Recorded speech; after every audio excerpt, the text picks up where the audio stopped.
up, Meisterville? And today we are talking Rick and Morty, episode 5. So hi, if you're new here, my name is Buckmeister Cool from Meister Geek Media. I talk all sorts of geek media, from the comic books, to the superheroes, to the animes, to the sci-fis.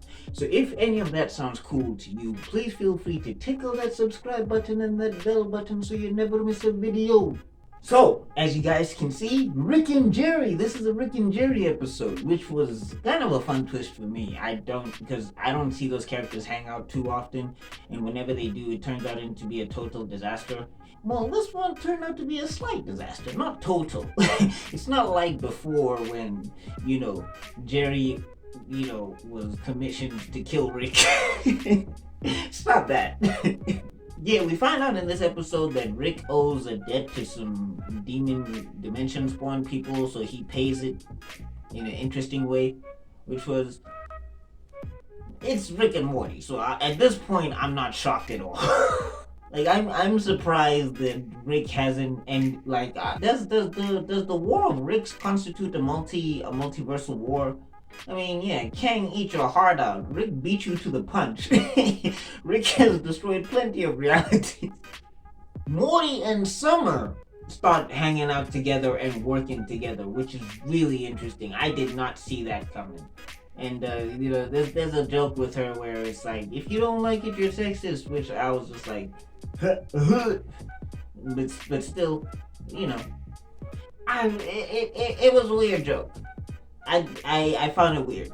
I don't know. But still, hey, family, working together, 2 thumbs up.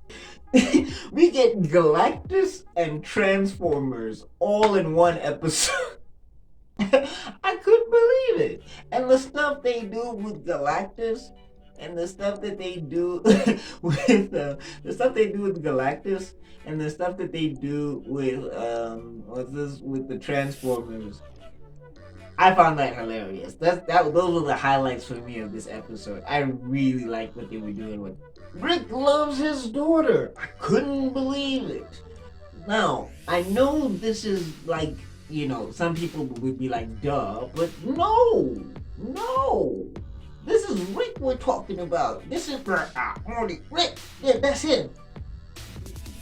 Dude, he's never expressed that level of sentiment, ever. No, he has not.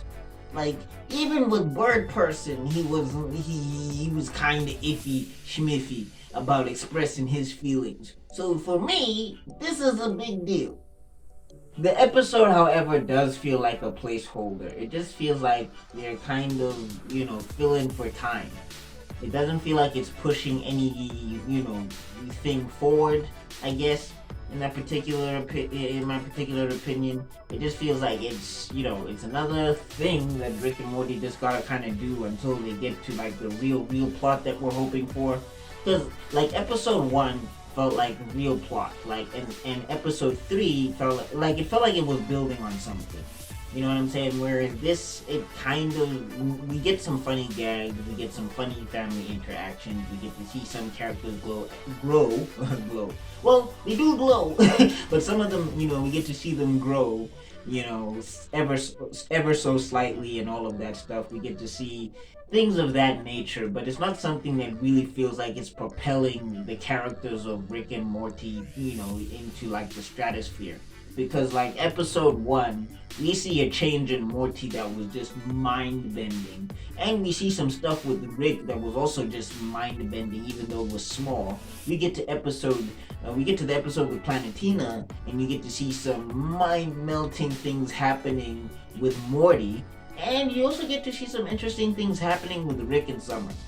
So I feel like this one is just, it's here, it's funny, but it's here type of thing. And the message of the episode, I get it, but it's kind of ham-fisted in my opinion. But it was a good episode, but I didn't feel like it was giving me something that was just like, oh my god.